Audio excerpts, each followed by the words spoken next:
गजाननं भूतगणादिसेवितं कपित्तजम्बूफलचारुभक्षणं उमासुतं शोकविनाशकारकं नमामि विघ्नेश्वर पाद पंकजम। प्यारे मित्रों, जय श्री राम, जय माता दी।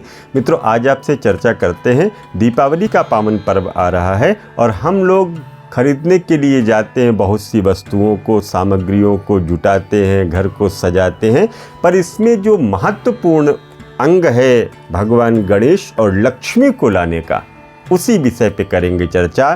तो दीपावली पर जो मिट्टी के गणेश और लक्ष्मी लेकर के हम आते हैं, तो लाने से पहले इस बात को जरूर ध्यानपूर्वक आप सुन लीजिएगा। बहुत से लोगों में ये असमंजस होता है कि गणेश जी की सूंड किधर होनी चाहिए, लक्ष्मी जी खड़ी होनी चाहिए या लक्ष्मी जी बैठी हुई होनी चाहिए, लक्ष्मी माता की प्रतिमा किधर दाहिनी ओर होनी चाहिए या बाईं ओर होनी चाहिए। साथ ही यह भी जान लें कि गणपति जी की और देवी लक्ष्मी की प्रतिमा लेनी चाहिए, किस दिन लेनी चाहिए, ये सब हम आपको आज बताने जा रहे हैं। तो सबसे पहले हम आपको बताएं कि धनतेरस के दिन गणेश और लक्ष्मी जी आप खरीद करके अपने घर ले आइए। खरीदना कब है? धनतेरस के दिन खरीदना है आपको। और देवी लक्ष्मी और गणपति की पूजा आप बेशक दीपावली के दिन करें, परंतु खरीद करके आपको धनतेरस के दिन लाना है। धनतेरस के दिन से ही जब आप सोने चांदी के आभूषण खरीदने जाते हैं, बर्तन खरीदने जाते हैं, उसी समय आप गणेश और लक्ष्मी को भी ले करके आइएगा। और उसमें दो बर्तन आपको लाने हैं, एक गणेश लक्ष्मी जी के लिए, एक कुबेर देवता के लिए। दो बर्तन, एक अकेला बर्तन लेकर के नहीं आना है। जब भी आप धनतेरस में बर्तन खरीदिए, बेशक आप कटोरी खरीदना है तो दो कटोरियाँ ले लीजिएगा। आप कोई भी लोग कहते हैं मैं कुकर खरीद रहा हूँ, तो एक कुकर ले लीजिएगा, एक गिलास ले लीजिएगा। दो बर्तन आपको लेने हैं, अकेला बर्तन नहीं लाना है आपको।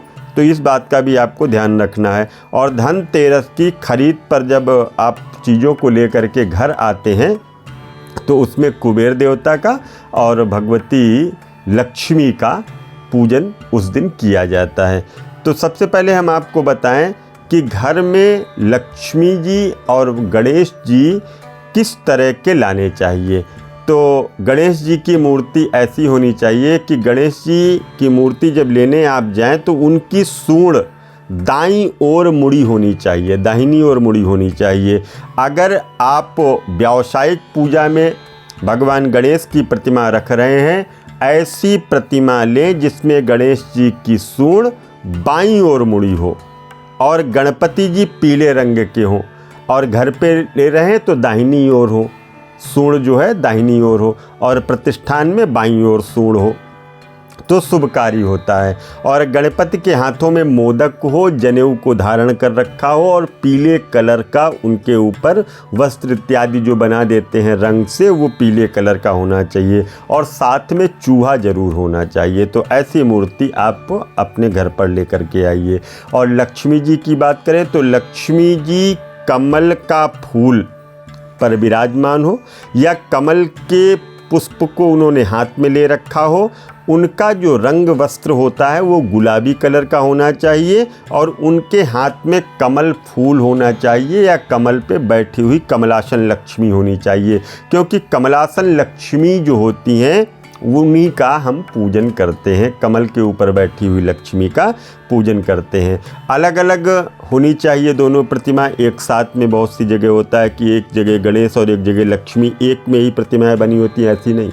गणेश जी अलग और लक्ष्मी जी अलग, इस तरह से प्रतिमाएं अलग अलग होनी चाहिए। तो हमने आपको बताया कि किस तरह की मूर्ति आपको लानी है और रंग क्या होना चाहिए, आपको लेकर के आना है। अलग अलग मूर्तियां होनी चाहिए। आगे के वीडियोस में हम बताएंगे आपको रखना कैसे है और पूजन कैसे करना है। ये भी चर्चाएं हम आपसे करेंगे। अगर आप चाहते हैं किसी भी तरह का कोई पूजन पाठ यज्ञ अनुष्ठान तो संपर्क करेंगे। पुनः मिलूंगा नए वीडियो में, तब तक के लिए दीजिए इजाज़त।